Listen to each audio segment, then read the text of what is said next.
I couldn't really tell you who does desert universe movies better between Mad Max or Dune or what have you. You throw a bunch of people in the desert driving around crazy vehicles and doing all sorts of wild shit.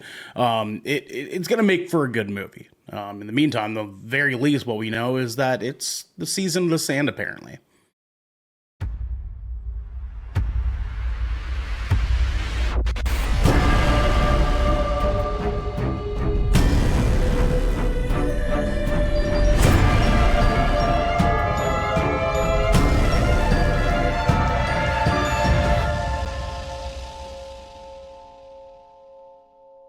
What is up, everybody, and welcome to episode 16 of 20,000 Films Under the Sea.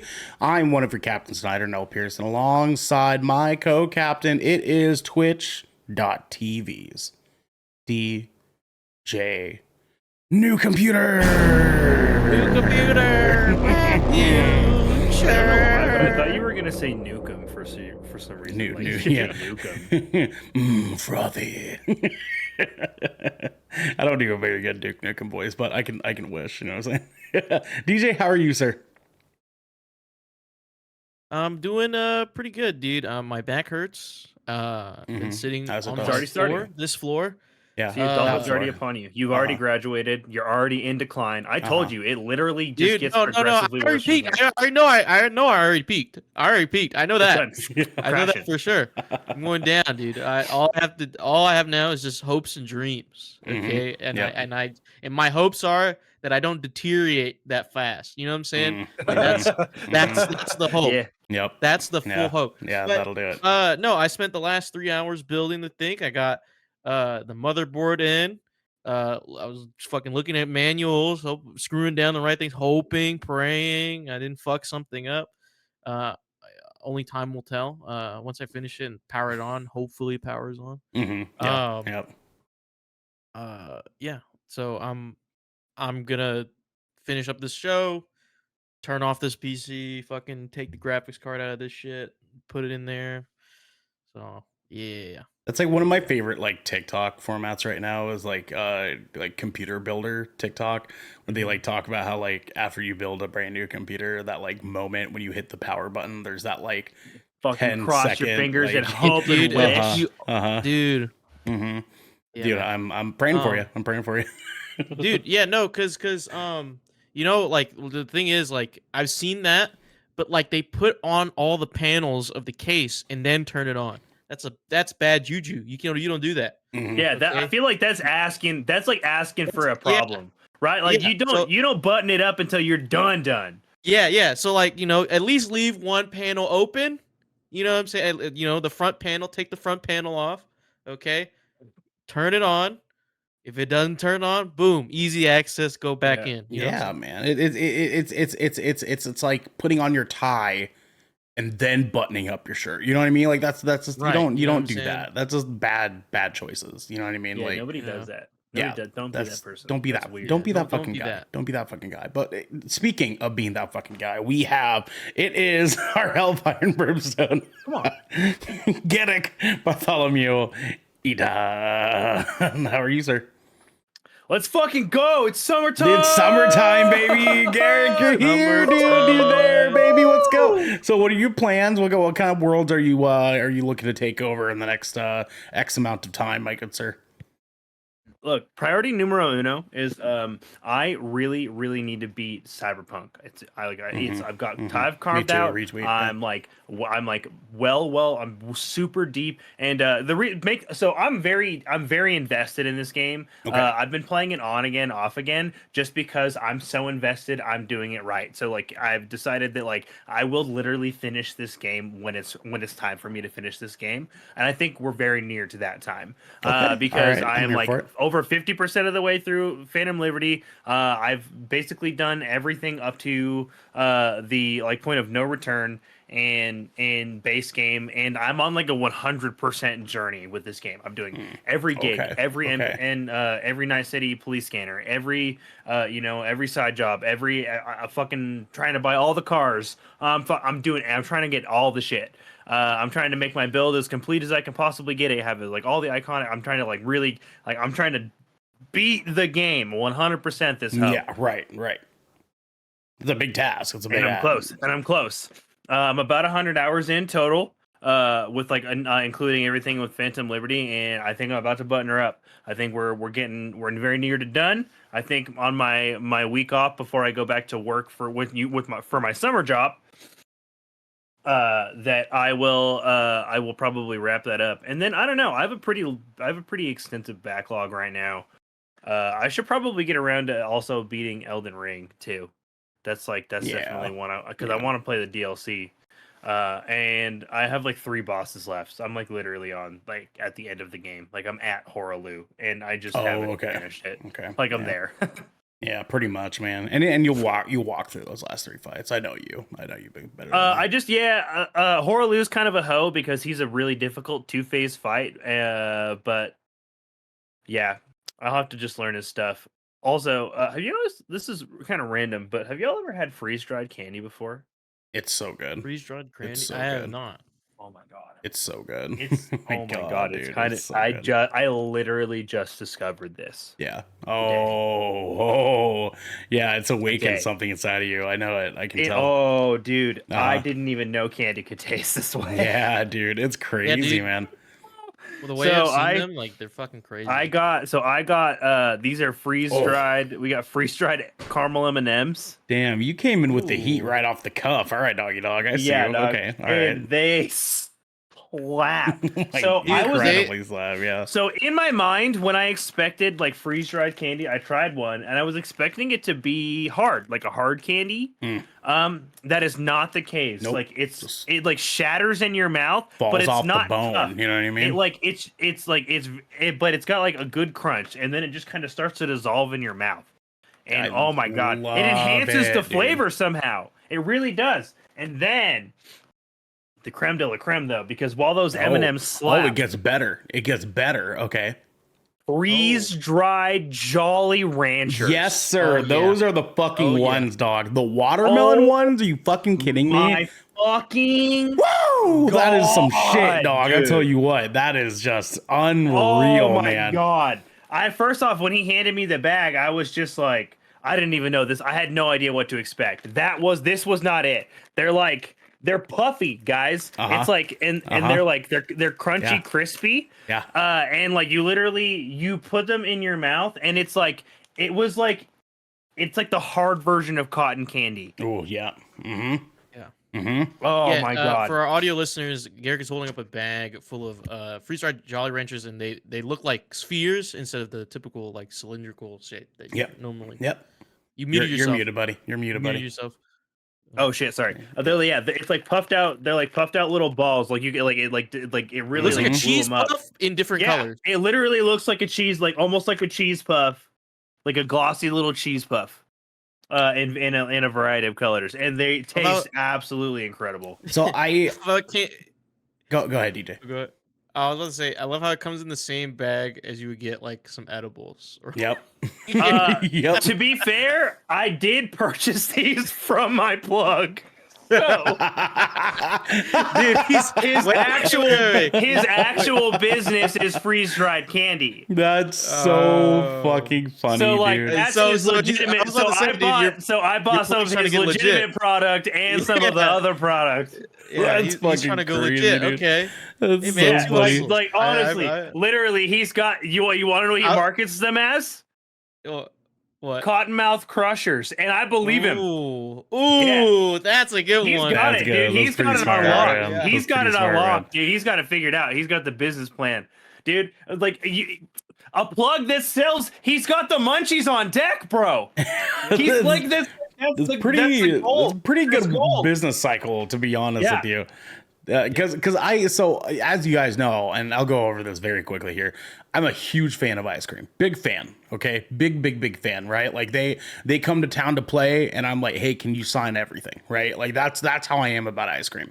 When I found out Dippin' Dots were a thing, that love it Dippin' like Dots. changed my life, right? Like that's like one of my favorite treats ever. I purposefully go out of my way to not have them too often, so that when I do have them, it's like It always Oh, yeah. slaps. It's yeah, just every- always every single time. immaculate. Every single fucking time. What's your go to? Oh, dude, cookies and cream. Cookies and cream. for the sure. one. Yeah. That's That the is the one. one, dog. But That's the I one. had them one time, and a friend of mine was like, they do that for like candy, and I was like, shut the fuck up. And he was like, yeah, let's go. And we got into his car, and we went to a store.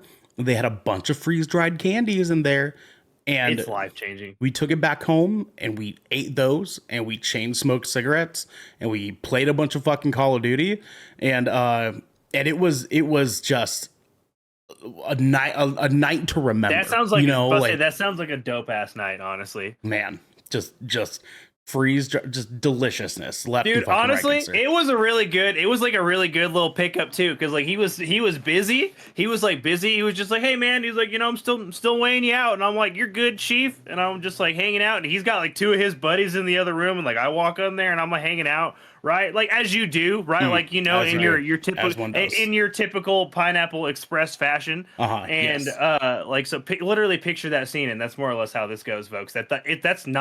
That's pretty accurate. Right. And so like I'm waiting for mine, right? And we're sitting there, and like one of his homies was like, he's like, I'm gonna do a shot. And then he looks at me and he was like, do you want to do a shot? And I go, okay. And why not? When in Rome. And then like he goes, what are you picking up today? You buying dab or tree? And I go, I'm picking up some dab today. And he goes, do you want one of those too? And I go, okay. You like that, honestly. Well, speaking of wanting one of those too, we got plenty of it for y'all, because this is 20,000 Films Under the Sea, your choice for all the nerdy pop media news, reviews, and discussions that you want from your plug each and every week. That's right, it's us. We're your plug now. Yeah, We're your plug. Yeah, you don't need it anywhere else. Yeah. Not Kind of Funny, not IGN, not Xbox Unlocked. You don't need it anywhere else. Just right here with us. Mm-hmm. If you like that, you can head on over to our Discord channel, where you can submit questions and topics to the show, get exclusive content, and have early access episodes before they go live on podcast and video services near you. But if you've emptied your pockets for the latest and greatest entertainment, that is cool with us. You can watch us record this shit live right here at twitch.tv. Right here. /Good Kraken Show. If you have Amazon Prime, you also have Twitch Prime. DJ. Prime Gaming. And we would love for you to give that to us to help keep the lights on and cameras rolling. But you can also support us by going to our YouTube channel, hitting subscribe, or by leaving a review on our podcast channel by searching 20,000 Films Under the Sea. And we'll be right here waiting for you. Oh yeah, wait for you. DJ. What up? We have some director's commentary, sir. That's right. We're sitting down. We're getting the questions asked to us, and we're saying, firstly, we'll be back to Splash Damage next week, guys. What are we playing? I don't know. Do we have some things lined up? We can get back to a lot of things. I feel like we do. We have a thing. We have a thing. It is the fighting game. The Warner Brothers fighting game. Multiverses. Multiverses. That's right. We got that yes. going on. That's what we're doing. Splendid. So we get to jump into that. Revisit that game. DJ is gonna whoop our asses with LeBron again. That's what's gonna happen, because he was Well, cracked. is he still in the game? I think so, dude. They've since added Jason. And Joker. Joker, Banana Guardian from Adventure Time. There was another character that came with. There's one more with Jason. Yeah, I can't remember who it was. What's his fucking name from The Matrix? Oh yes. Oh yeah, that's right. Agent Smith. That's right. Agent Smith. Mm-hmm. Yeah, that's gonna be I was good. about to be like Agent 47, and I was like, wait, wrong Like, franchise. that's not it. I don't think that's Wrong it. franchise. Wrong franchise. No, that's the right one. So yeah, come in and check that out with us. We're trying to get back into the swing of that now that movie review season is gonna kind of simmer down for another month, and then we're right back to it again. Some blockbusters. Here we go. Yeah, we're almost there. We got through the spring ones. Now we're loading right into summertime. So with that said, though, you guys can catch the newest episode of Death Ratio on YouTube and your podcast service of choice. Our boys Garrick and DJ here had a fucking phenomenal episode with Devin on Tuesday that you guys should absolutely go listen to. Great conversation about Call of Duty coming straight to Xbox Game Pass. And yeah, very interesting topic there. So please go check that out. Listen, Garrett goes on another rant. It's a good time. Be sure to Live for rate and leave your feedback. Guys, holy motherfuck. We cannot say this enough. Please, Lord, okay? I need you to do me a favor.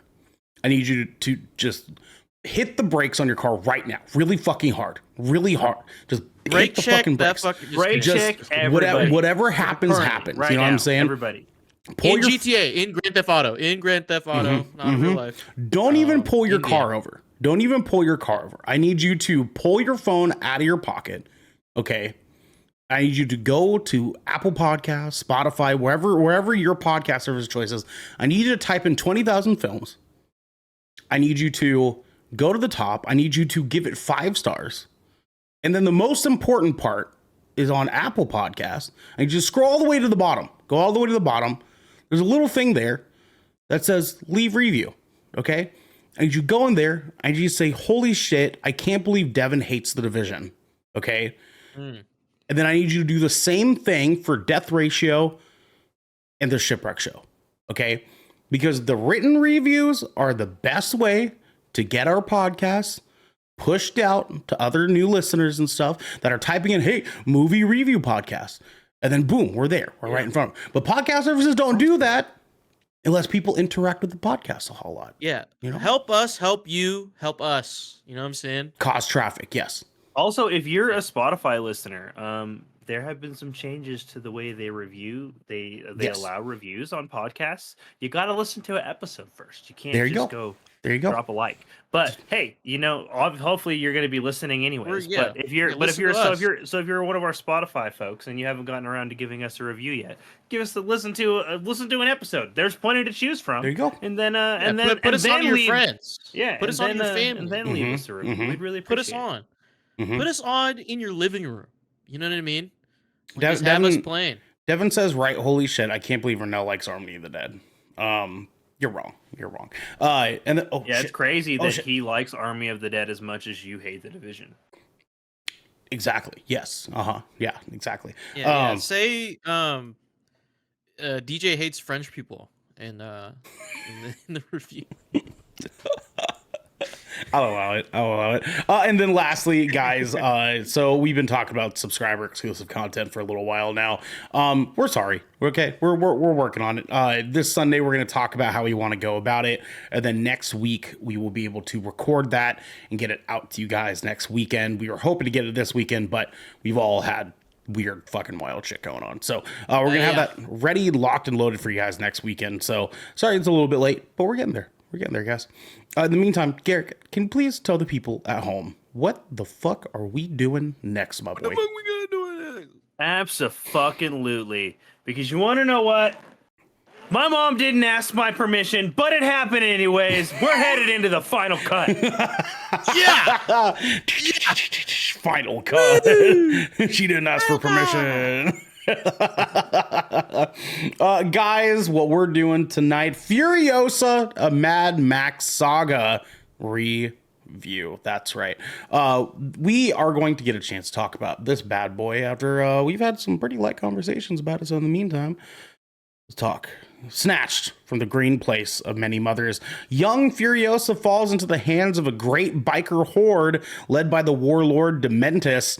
Sweeping through this wasteland, they come across the Citadel, presided over by the Immortan Joe. As the two tyrants fight for dominance, Furiosa soon finds herself in a non-stop battle to make her way home. And I'm just realizing I have the fucking thing playing. My bad, guys. Sorry. It's a fucking great trailer that usually would be playing right there. Just pretend that it happened, you know what I'm saying? Released March 24th, 2024, directed by George Miller, who's done works like Mad Max. That's right, he's done the other movies too. Happy Feet, and 3,000 Years of Longing, with many, many more projects that he's worked on before. George Miller's kind of a legend. He does a great job. Written by George Miller, and one Nick Lathoris, who it was actually an actor before getting into writing somewhat recently, where he was most known as the coach in Heartbreak High. That was a thing. Yeah, that was a thing. Music by one Tom Holkenborg, who is who, DJ?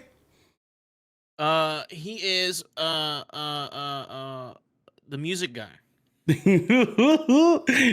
legendary Junkie XL. That is who Tom Holkenborg is. He's done works on a fucking mountain of different projects, including Batman versus Superman, Deadpool, Godzilla versus Kong, the Justice League. Like the list fucking goes on. The guys, if it sounds cool and it's not Hans Zimmer, it was Tom Holkenborg. It's Okay? probably this guy. Yeah, it was more than likely this He's fucking music guy. guy number 2. Exactly. Yes. Hans Right. Zimmerman is number 1. Hans Zimmer. He's like the Lord of movie composition. Yeah, music guy number 1. But budget- This guy's the music guy number 2. Budget of $168 million, with a box office so far just last night of $3.5 million, which is pretty good considering some other movies have gone quite less on the first night, and a runtime of 2 hours and 28 minutes. So some fun facts for you guys here that we can read off. A 15-minute action sequence in the film, known during production as quote-unquote Stairway to Nowhere.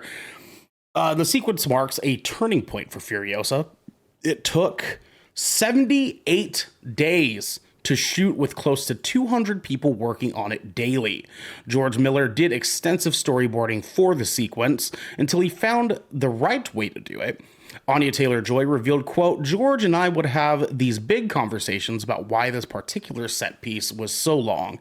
It's because you see an accumulation of skills over the course of a battle, and that's very important for understanding how resourceful Furiosa is, but also her grit. It's the longest sequence of any of us have shot.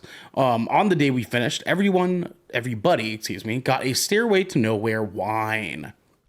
And then, that's your DJ. Do you want to take the second one?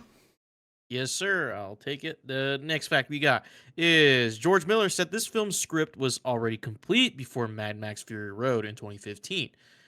In order to tell that story cohesively, we had to know everything that happened in the time before. So we wrote a story about Furiosa from the time she was taken as a child, as she refers to in Fury Road, until she became the Imperator Furiosa.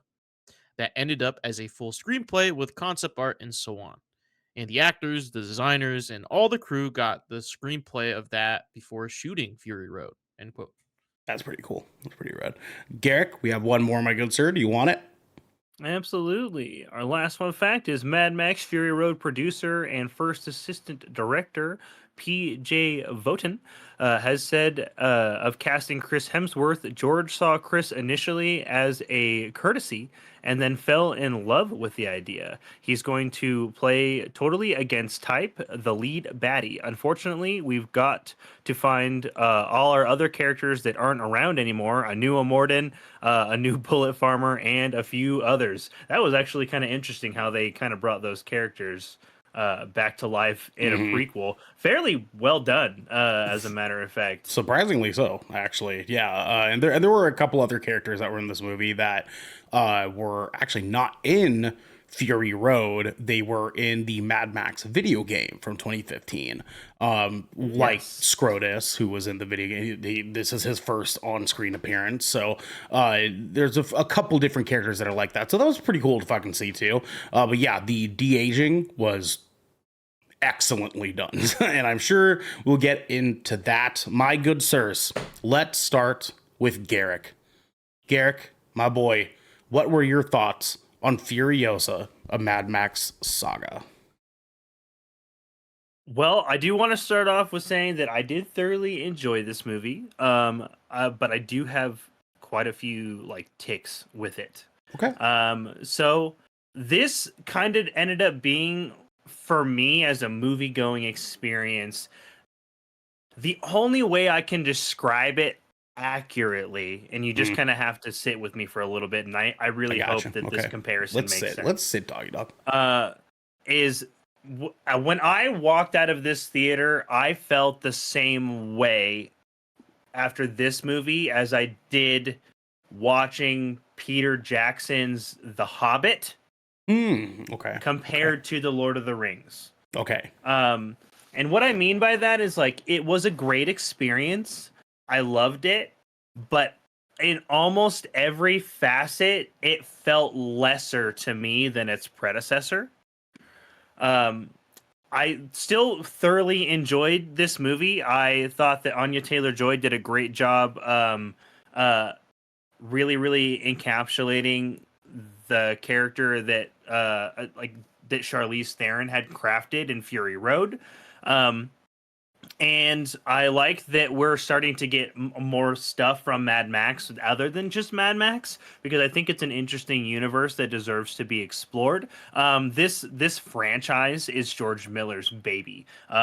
So every single Mad Max movie from the 1979 original to this one has been directed, or at the very least co-directed, by George Miller. This is his project. He owns this franchise. He created this franchise. Like, this is his baby. So if you don't like one of these movies, like, maybe you just don't like Mad Max, right? And that's okay. That's fair. But like, this movie really is, like, it does great things. I loved it. It capitalized on all of the things that I loved about Fury Road. It had all of the great action sequences. The Stairway to Nowhere sequence that they did was really, really great. That was what reminded me most of Fury Road, and that was probably my favorite part of the movie. It was really good. It also, and because was that was that? also the part where it introduced, that was the section where they were actually on Fury Road.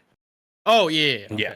Yeah. It's like a 15-minute sequence I essentially. didn't feel like that at all, dude. And No, because it's for so real. high octane. Yeah, 15-minute sequence with her and Praetorian Jack, who I loved. Mhm. And it was really interesting. But at the end of the day, I think it tried to so hard to be exactly what Fury Road was that it fell into some pitfalls, because I actually think that Anya Taylor-Joy's lack of dialogue was to a detriment this time. I really Okay. do. Like, I do think the thin dialogue was not done as well as it was in Fury Road, and I think it's because there's even less so. Fury Road, Tom Hardy, I think he had 61 or 62 lines of dialogue, and Anya Taylor-Joy's got like 30 lines in this whole movie. Yeah, it's like 32 or something like that. Yeah, it's nuts. really light. It's really light. And it shows in the plot and in the character development. This version of Furiosa feels very thin to me. Okay. Very, very thin. And I think that Anya Taylor-Joy did an amazing job working with everything that she had to work with to the character, and really there wasn't a ton to work with. She was basically like adjusting her performance to mirror and pay homage and respect to Charlize Theron's adult version of that character, while also working with an incredibly thinned out younger version of this character represented in this script. It made for a really interesting dynamic, because we also have Chris Hemsworth playing a villain role here. He's playing Dementis, or the Red Dementis, or the Great Dementis. Or Dr. Dementis, yeah. Or Dr. Dementis. And I really liked him as a villain, but he's almost too charming, and I think he stole a lot of thunder from Furiosa's character in this film. I really do. Like, he was almost too likable as a villain. Sure. And it's Especially very at the end, dude.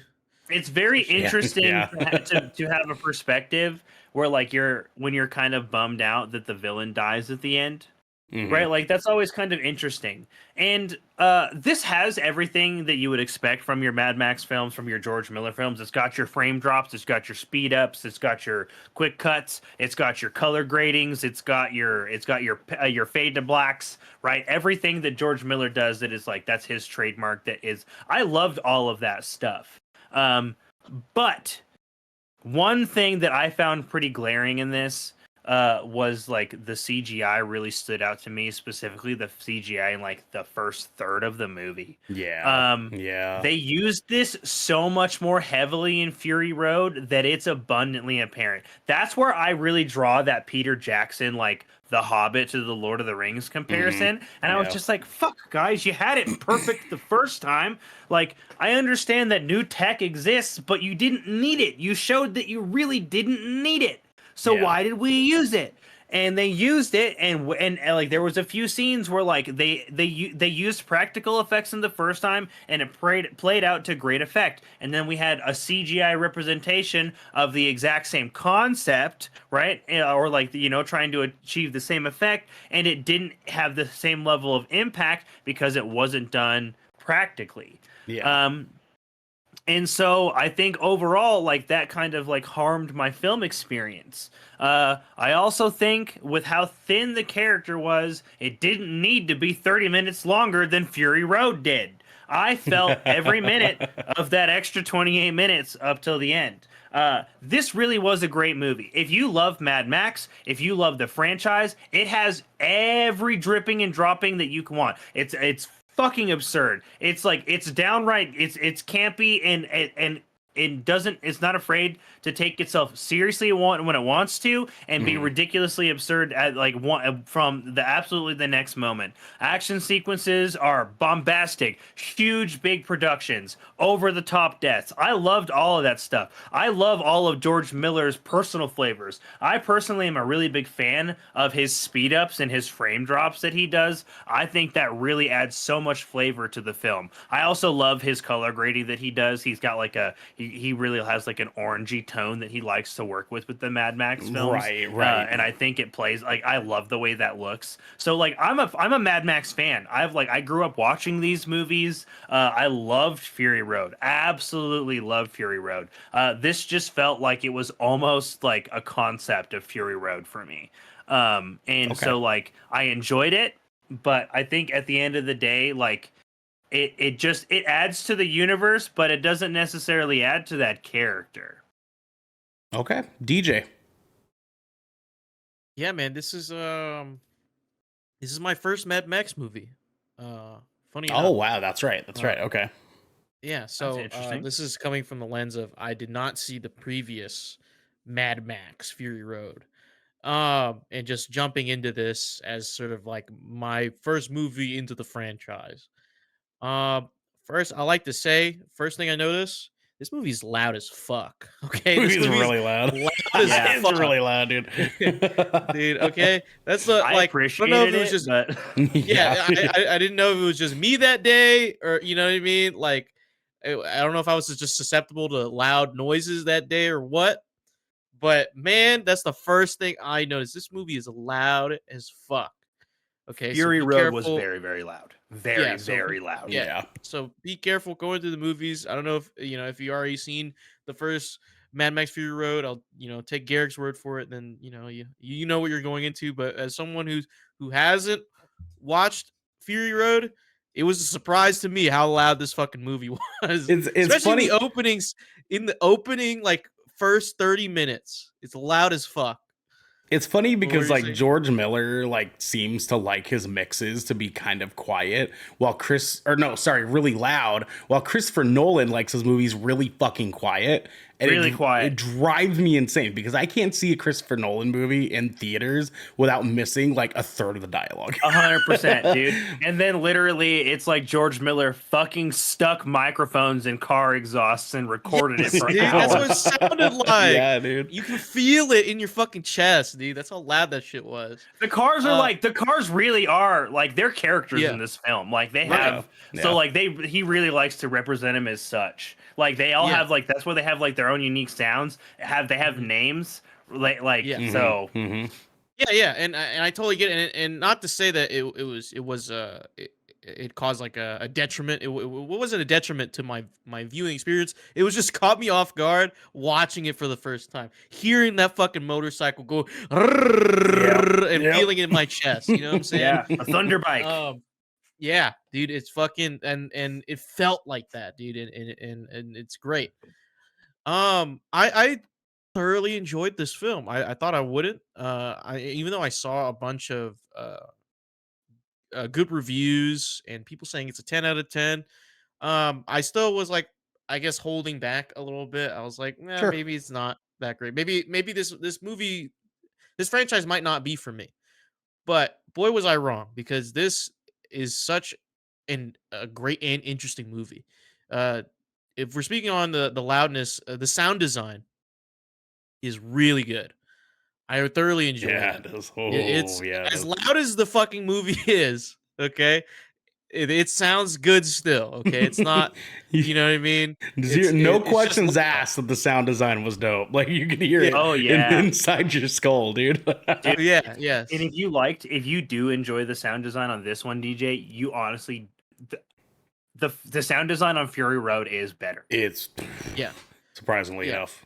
and I'll get to that in a second. I will say like I think the Anya Taylor Joy really embodied this role. Even though she didn't have a lot of lines, I do agree with you, Garrick. Like it felt like there could have been more, or at least more with her and what's it, Praetorian Joe? What is that his name? But Praetorian Praetorian Jack, yeah. Praetorian Jack. Sorry, Praetorian Jack. Because he's also a really cool and interesting character. I wish we got to see more of him. Same. Yeah. The action sequences were really fucking fun, really high octane. Like there's honestly, and it's not predictable. Like that's the thing about these No. scenes. yeah. Nothing in Mad Max There's is. no like even if you did watch Mad Max Fury Road, I don't think you could predict like half the things that were going down in these Nope. action scenes Mhm. at all. You can't. Like, there's just so much different shit, dude. This is what I wish Borderlands felt like. Yeah, You know what I mean? dude. Mm-hmm. This Yeah. is what I wish Agreed. Borderlands felt like. Agreed. You know what I mean? Like, this is like Raider fucking like this is the shit that I live for, dude. Some wild chaotic shit. Chris Hemsworth as Dementus. Honestly, I think this is my favorite role of Chris Hemsworth. I think I agree, dude. Yeah, he fucking killed loved this, him man. in his costume design evolution with the fucking white cape to the red to the black to the red, white, black. That shit was so cool. Well, It was tight, and the dude. fact it Costume wasn't design for even a sure. cape; it was a parachute backpack Yeah. that he had strapped to himself. It was, dude. It's so the cool, costume dude. design in Mad Max is mwah. Yeah, it's beautiful. Dude, beautiful. everyone is costumed up to the fucking max, dude. I fucking everyone's unique. You can pinpoint every unique character with their costume design. It's great. But Chris Hemsworth as Dementus, man, because like isn't he Australian? Like he's actually Australian. Yes. Yeah. He so, threw like- on he threw on a pretty thick hick Yeah, Australian Aussie hick accent for accent. sure. Yeah. Mhm. But you know, it feels so much more natural coming from him. Mhm. You know what I mean? Because he Mhm. knows, he's been there, he lives there. And like Garrick said, he's such a likable villain. He's such a charming villain. Mhm. Like I don't think there's any way like you could really hate this villain, because even at the end, right? Even at the end, there's like a point where you can actually sympathize with him, right? With him in the ending scenes with him and Furiosa, like you can actually sympathize with him, kind of like how you could with like Thanos in Infinity War and Endgame. Like you understand you understand why he does the things he do without the movie like thoroughly explaining it. You know what I mean? Yes. And I think that's fucking genius. Mhm. Right? Just the way that he acts in his actions throughout the film has led him to just spout out like this ideal that he has had within his character throughout the film, which then he reveals to us at the end, and you're like, damn, like, you know, he might be onto something, right? Like it's kind of like that, dude. It's like he's such a cool character, man. I also wish we could see more. I can't. Dude, he's like he's so cool in that role, especially when he's Red Dementus. I think him with the red hair. I feel like Chris Hemsworth could rock the red hair in real life. That shit went pretty think he fucking did. nuts, man. That was cool. Pretty hard. I think honestly, do you want to know what part of his design I think made him so fucking likable? The nose. His mustache. Oh yeah, dude. Yeah. Yeah. Well- Also, okay, was he wearing a prosthetic nose? It was a prosthetic nose. That was a Thank prosthetic fuck. nose. I couldn't tell. I was just like, he looked a little different, but I couldn't quite Yeah, pick yeah. up what part of him It it was was. it was the nose, dude. And- Oh, thank God. Thank you for noticing. Because I was just like, what the hell? Like something about him was different, but I couldn't tell what. yeah, that was I it. couldn't tell. I just see Chris Hemsworth. That's why I did. Because like Um, I didn't like fully realize it until we got him later in the movie, and he has literally the Thor look, like the long hair and the long beard. You know what I Uh-huh. mean? And I was like, that's not the Thor that we've seen before. What's going on here? And there was like one specific shot, like side profile shot, that I was like, ah, it's the fucking nose. Okay, all right, okay. that's why he doesn't look like Um, Thor, Odin's son. You know? and his character is just so good. I think like genuinely is. I think it is his best role ever, hmm to me at least. I think because he's just like I have to give it up to the writing as well. The dialogue in this movie is fucking great. Even though this is a little, but like a little goes a long way, especially in Mad Max. hmm Um, like because every word now is impactful in each one. Like it's just man, this movie is fucking good. I didn't expect to like it so much, and I didn't expect to want to go back or go back and watch Fury Road. Now I do. Now I'm invested in this world. It really Yeah, it dude. does a good job of like really investing you in this world of fucking the Australia fucking Badlands, dude. Fucking Garrett. So I just want to, as a fan, as an avid Yeah. fan, I Yeah, just uh-huh. have to warn you.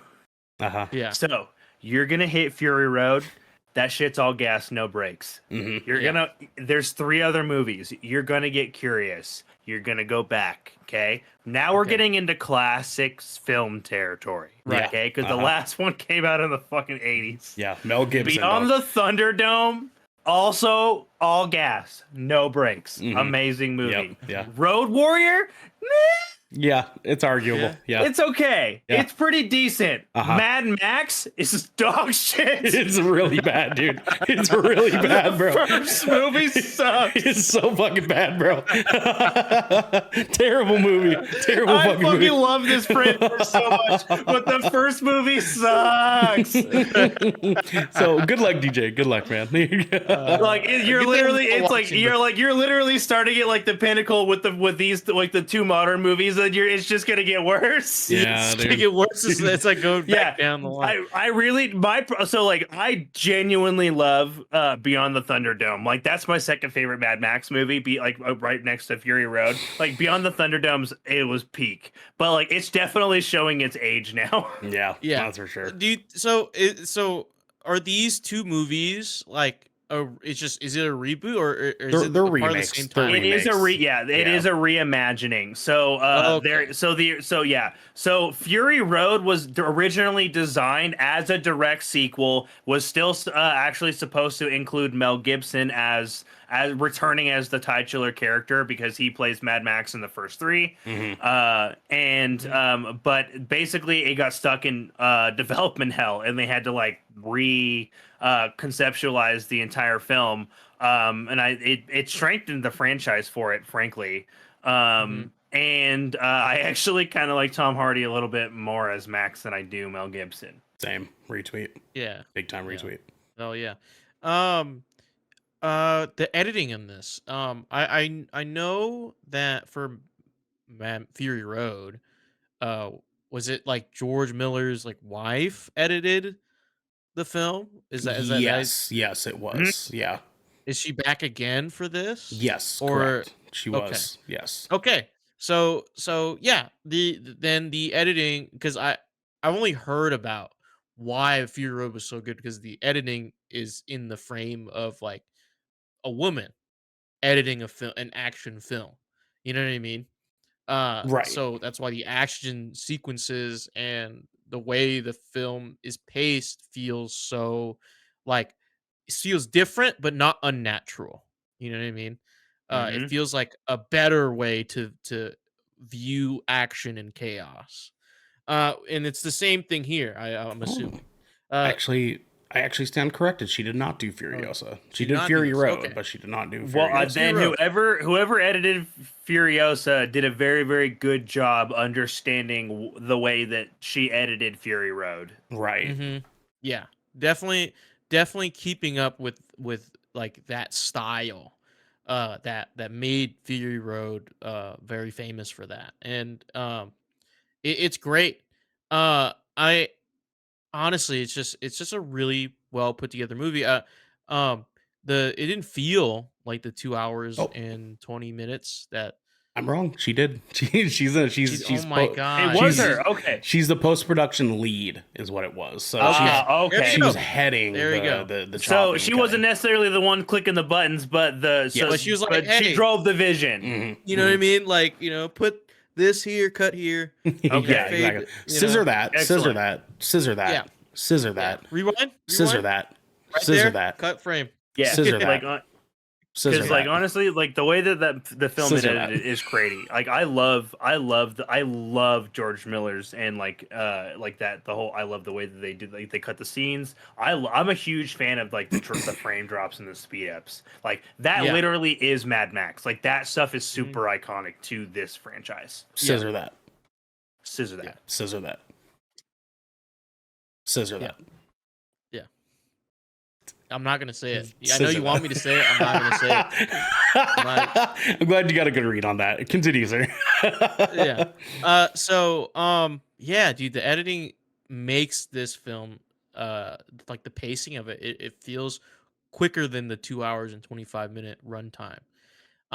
There is a few scenes where it feels, you can feel the length, but the action scenes definitely not.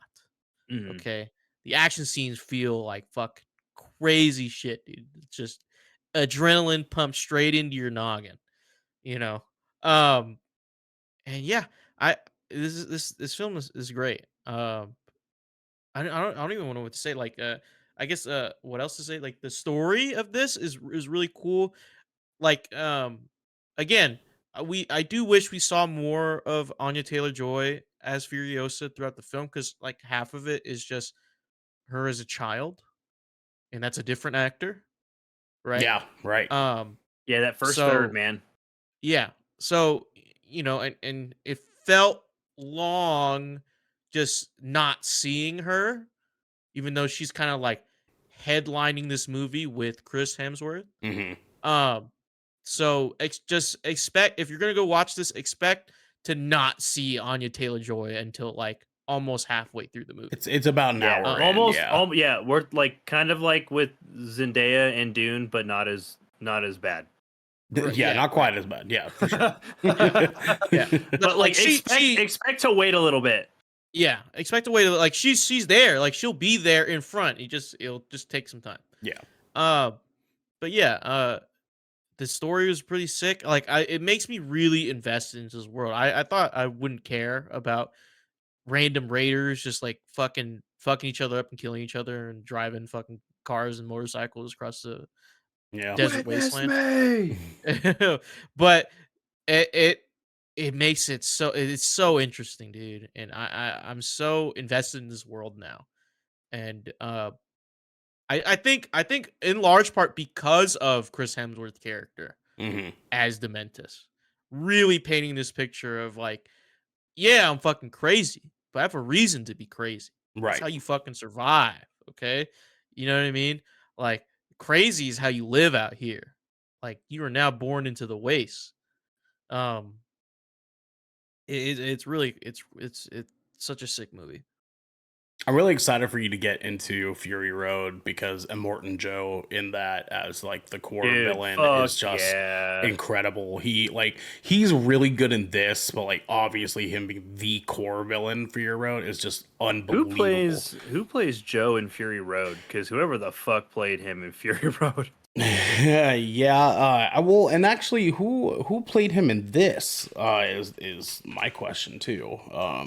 Because he looked the bill like pretty fucking close. So he is portrayed by a British Australian actor by the name of Hugh Case Byrne in Fury Road, and by a gentleman by the name of Lackey Holm Okay. in Furiosa. Okay, because he fucking looked real close with all the gear on. That was like, holy shit. Yes, he looked, even like I can definitely see like a likeness. Even like I'm looking at like their actual. In Morton like, Joe's? We're talking about yeah, Morton Morton Joe's? yeah, Joe. Morton Joe, yeah. Okay. Because he's the bad guy in Fury Road.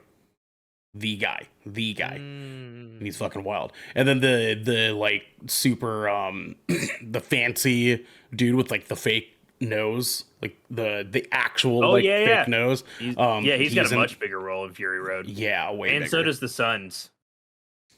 One of the sons, yes. Oh yeah, the big one. Who's actually the same actor? Funny enough, he doesn't look like he's aged a fucking day. That was weird. Yeah, he looks. Did they get the same guy? It's the same guy, dude. He's the same fucking guy. Yeah, that was crazy. I was like, holy shit, he's still around, dude. Like, I thought he was gonna take himself out with like steroids or something like that. Anyways, so the past X amount of time, 24 hours, since we watched this movie last night, I've kind of struggled a little bit because there are some things in this movie that I really, really, really, really, really liked, and some things in this movie that I kind of just really did not like. So let's start there, because I want to end on a high note here.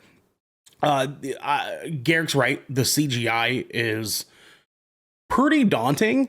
In like a majority of the movie, when the CGI is around and present, you can pretty much tell that it's CGI. Like it's like, to the extent of like, it felt like watching 300, and where like a majority of the backdrop was green screen, right? And you could just fucking tell during some of those scenes.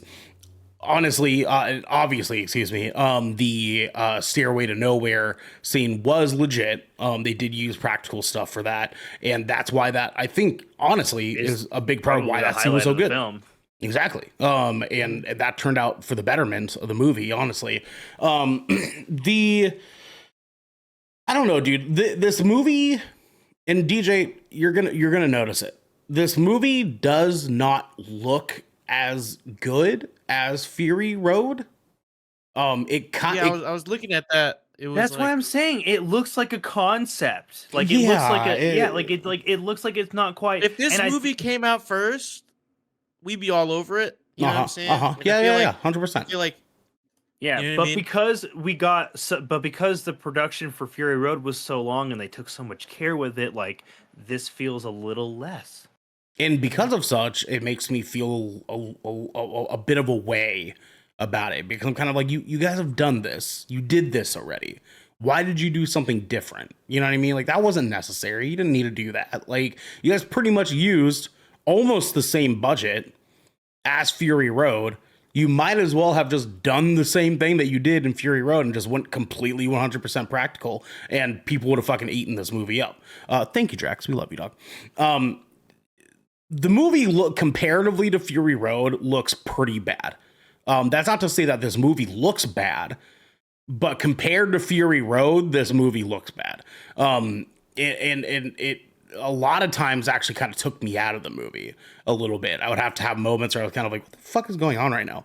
There's just some scenes I was kind of like, am I supposed to believe that this is the desert right now? Because there were scenes like her when she's supposed to be leaving in the beginning of the movie and she decides not to, right? When she's on that like hillside thing, I was like, and it was just sort of like a bunch of moments like that throughout the course of the movie that I was like, God, that's making me feel things, man. Things that I don't like to feel when I'm watching a Mad Max movie. Especially because every other Mad Max has been practical. It's like legit, just all practical. Yeah, every single one. And then this is the first one that they didn't really make enough practical, and you really, really felt that. CGI in Fury Road? When did they start filming this? Oh, I want to say it was just before COVID, if I remember correctly. Maybe that had something to do with that. But yeah, Garrett can probably fact check for us. But so I had a little bit of trouble with that. The Furiosa, I am sort of 50-50 on this, because in one sense, I think that it was really, really good for them to have Furiosa not really talking a lot a majority of the movie, because that kind of put us in a position to understand like where she stands on things, and they made it like a key thing with her character. Like it's not like she just wasn't talking. Like they even exclusively say like she's a mute, she doesn't talk. We don't know why, you know? And so it's like a key core part of her character. I just wish that when they navigated from little girl Furiosa to adult Furiosa, that they might have maybe considered putting that to the wayside a little bit, because as the movie continued, anytime that she was talking, I was like, oh, that's sick, that's awesome. I want to get to know more about this character from her standpoint and how she feels about things and what her experience is, rather than kind of just seeing it from a third person perspective.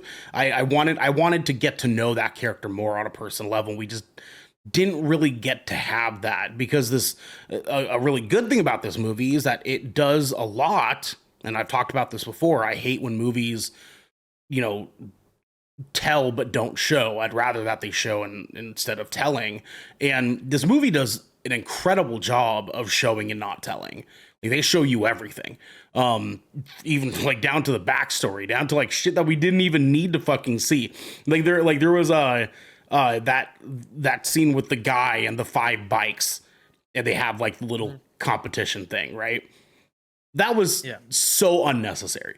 They did not need to have that scene in this movie. It wasn't a bad scene, don't get me wrong, but there was like a handful of scenes in this movie that I was like, that was 5 minutes that could have gone towards something way more important than showing us this, just to show us that Dementis kind of does some fucked up things, because they still showed us Dementis doing some fucked up things. And a majority of those scenes, just like, to me, weren't really needed to get us to get the point. Like, we knew he was fucked up, and yeah, I mean, like, generally speaking, I had a fun time with this movie, though, regardless of those points, regardless of my kind of fiddling back and forth a little bit on like whether or not I like the way the movie looked and, my little nitpicks and whatnot. This movie was fun.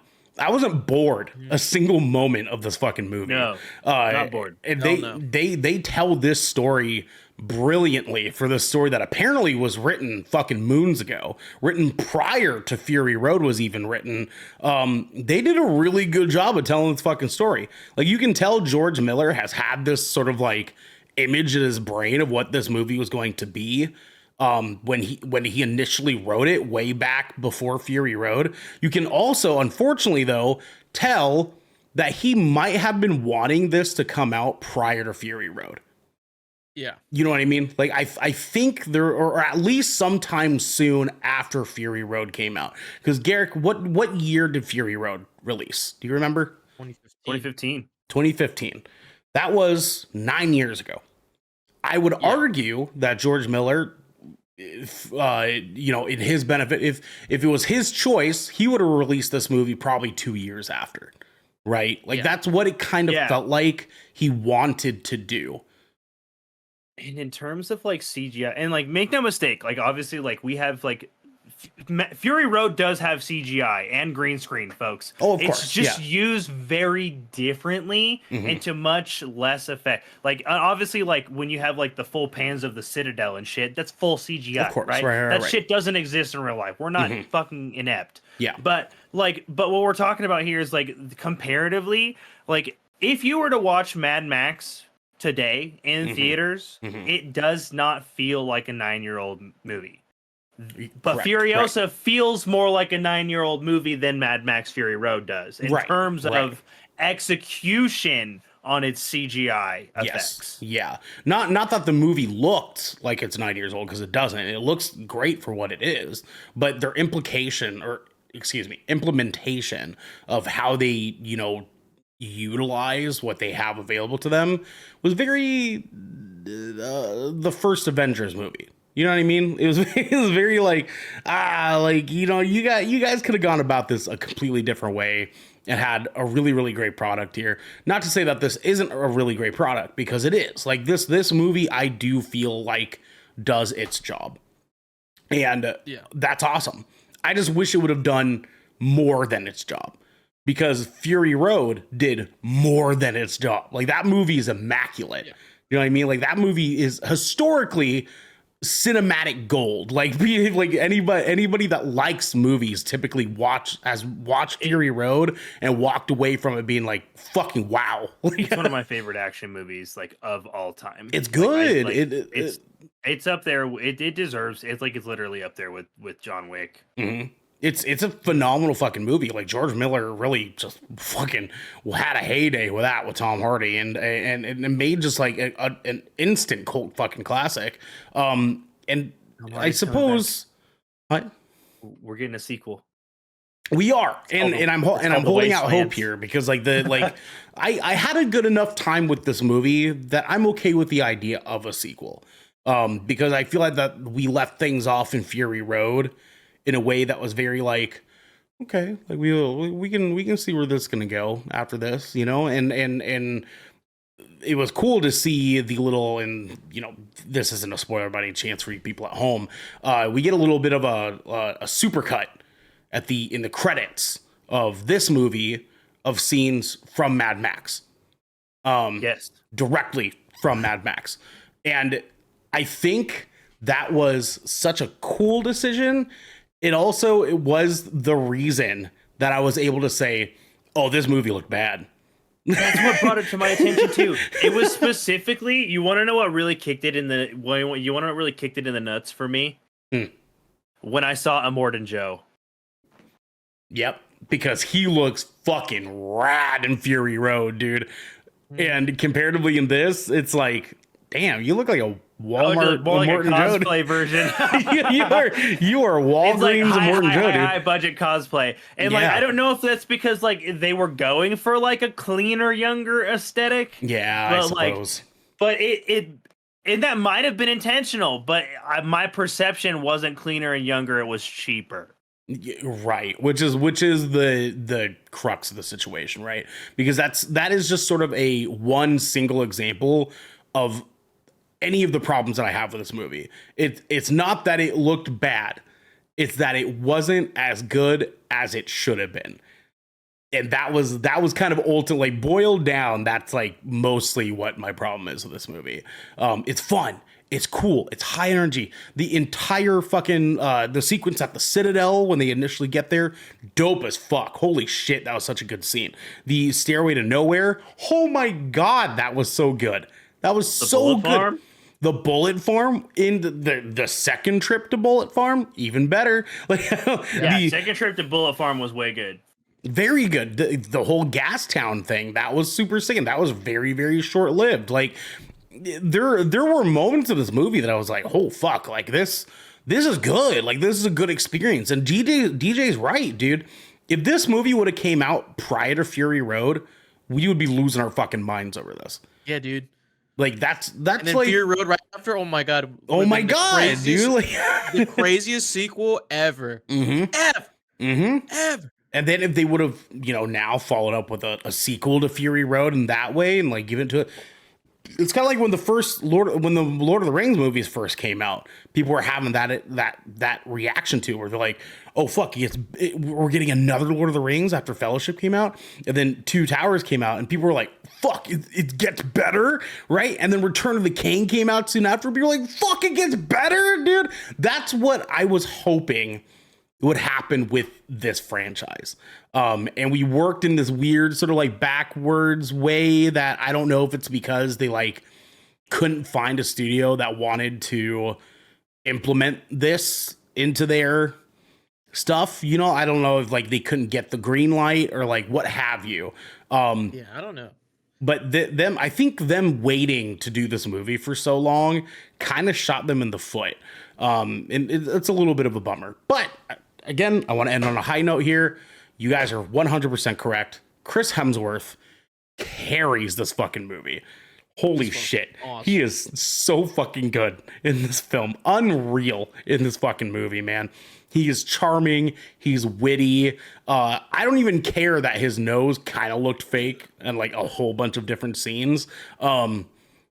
He is just magnificent in this. He has so much energy. His character design is so fucking cool. We talked about the parachute thing. There's that one scene in the very beginning when he's still like Jesus Dementis, right? When he's like he had the like little like hood over the there's the scene where he's like Prophet sitting Dementis or he's, whatever. he's sitting in the desert in the dark, right? And like the parachute's all poofed up because of the wind. That shit looks so cool. Oh my god. So cool. I saw that and I was like, "Oh, that's what we're doing, huh?" We're doing that kind of character design. I'm fucking here for that, dude. And the rest of the movie, the character design was fucking sick. Outstanding, dude.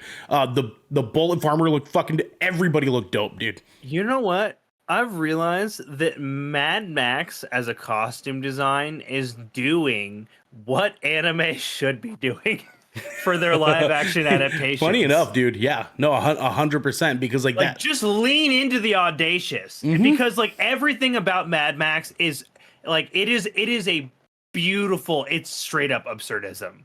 Yeah. It's straight up absurdism. This movie is like it's textbook absurdism. Like it literally is in the human condition, and they fucking double down on all that, and with the costume design pays out so well. yeah, dude. I'm so glad you brought up the parachute thing. I fucking love that. It was scene. so fucking cool, dude. Like, because I love good costume design in movies. Like, we see it all the time on the fucking internet. People are like, "Oh, like Marvel costumes look so stupid." No, fuck that, dude. I think they look so cool. I think they look so rad. cool. When they're done every right, they look fucking so time. rad. Like, I like, and see, that's my thing. I have yet to see one that I was kind of like, that's bad. Like, all of them are at least good. You know what I mean? And this movie, every single character was like not even at the least good. They were all excellent in some way or another. Like every single character design of this. Not a single one did I look at them and I was like, "Oh, that looks fucking awkward." What are you doing in this movie? You know what I mean? Like, 'cause like a lot of movies have that one guy that you're kind of like, you shouldn't be here. You don't belong here. You know what I mean? Or they're just like super fucking basic, right? Even the fucking the scripture dude, the wise guy. I can't remember his fucking name. Yeah, the history man. The history man. Like even him, he looked fucking dope too, and he was like fucking 87 years old. Yeah, his costume design was sick. Honestly, I also really liked. I really liked Praetorian Jack's like costume design because it was so subtle. Because you say, DJ, you haven't seen Fury Road, and it's just like Praetorian Jack is like Max Light. Yeah. Yeah. He's like Max Light, except and the like that design that like the grease paint thing is like that. Like I love that that's how they identified. That's how Furiosa like adopted like that iconic look. Yeah. And that like it was part of like something from like the crew that she ran with. Yeah. It like they're implementing Praetorian Jack in this was really fucking awesome. I think like and you could tell that it was more for like the long-lived fans, like the ones that have been watching since day one, you know. And so it was really cool to have some of these callback characters that you know, like we mentioned earlier, like there were 3 characters I think were not even from the original, but they're from a fucking video game. And we were like, who the fuck is that? Including the guy at the end who's like, I have that. You know what I mean? That guy is from the video game as well. Like they're implementing all these characters in the story. Dude, I noticed that. He's the guy that gives you your car in the video game. Yep. I wasn't sure if it was the same thing. I was just like, it looks like him. Maybe it is the same guy. It or was it's just rad, dude. Oh my god, dude. Yeah. See, like there's so many things. Because I fucking love the Mad Max video game, dude. That shit's It was gas. fun. It was really cool. It was really, really cool. Yeah, dude. They do so many good things in this. I can't hate on it. Like, regardless of, like, the little things that I'm like, fuck, like, oh, that was a little bit weird. This movie's so cool and so fun and so energetic and has so much personality. I can't take away that many points. Just off those great like, even if Chris Hemsworth was the only thing in this movie that I was like, no, he's fucking good. Like, he's fucking good. I would still probably be rating this decently high. Not like high, but pretty decently high. Like Chris Hemsworth is fucking magnificent in this. With that said, boys, I think that the people at home have gotten the point. You know what I'm saying? We're here. We're here now. So Garrick, should people see this right away? And what is your score? Yeah, absolutely. I do think this is like our first. This is the beginning of the summer blockbuster season, folks. And Furiosa: A Mad Max Saga is worth your time, especially if you are a longtime fan of the franchise. And it seems to be, if DJ is any indicator, this is also probably, it seems to be a good jumping off point. And the fact that it is a prequel is pretty helpful because it kind of eases you into the universe. Yeah, Because yeah. Max is a difficult character to understand. Yeah, there's some Like his moments. motivations are his motivations are very complicated, Yeah. and like he's got like a long history as a character, and so like I feel like this is a good it is a very good easing in point. I feel, and it's a great action flick. Like it's definitely worth your time if you're a fan of that genre of film, if you're a fan of the franchise of Mad Max, or if you're looking to dabble with Mad Max, or at least the modern interpretation of the franchise. Check it out. I do think that this film does have some things that like it wasn't as great as I was hoping it to be, and it. So from my personal perspective, I think I'm gonna land at a 7.5 on this one. All right, my good sir. DJ, should people see this right away? And what's your score? I think you should see it right away. It's a pretty fun movie. I'd say bring a friend just so you're not startled. Listen to loud noises, Oh. or at least have someone else listen to loud noises with you. Always is fun. Um, and I'm gonna give this an 8. I think All this is a right. very All right. solid and really fun movie. All right, I like it, man. Yeah, I agree. I think that people should see this right away. It's a fun enough time that I think that it's a really great way to kind of kick off the summer blockbuster hits that we're going to be getting. This movie is a lot of fun. It, like I said, it's very energetic. This is a very good popcorn flick. Like you're gonna have fun. You're going to enjoy yourself watching this. Again, I was not bored a single step of the way. I don't think any of you at home will be bored along the way either. This story tells itself very, very well, even to people that obviously we haven't touched pretty much anything Mad Max in 9 years, and we still were able to jump into this and say, all right, let's fucking get our hands dirty, you know what I'm saying? And still pick up everything that they were trying to do. So, yeah, absolutely see this in theaters. This is going to be an 8 out of 10 for me as well. So that puts us at a 7.83, giving us an official 8 out of 10 for Furiosa: A Mad Max Saga. Dun, dun, dun, dun, dun, dun, dun. I don't know why I did the Law and Order SVU theme song. Produced by Dick Wolf. Guys, this has been 20,000 Films Under the Sea. Your choice for all the nerdy pop media news, reviews, and discussions you wanted each and every week. If you liked what you heard, you can head on over to our Discord channel where you can also watch Law and Order SVU. You can submit questions and topics of the show, get exclusive content, and have early access to episodes before you go live on podcast and video services near you. But if you've emptied your pockets for the latest and greatest entertainment, that's cool with us. You can watch us record this show right here at twitch.tv/KoodKraken Show. You can also support us by going to our YouTube channel, hitting subscribe, or by leaving a review on our podcast channel by searching 20,000 Films Under the Sea, and we'll be there waiting for you. We have to go, everybody, but until next time, you broke my heart, and it's not fair.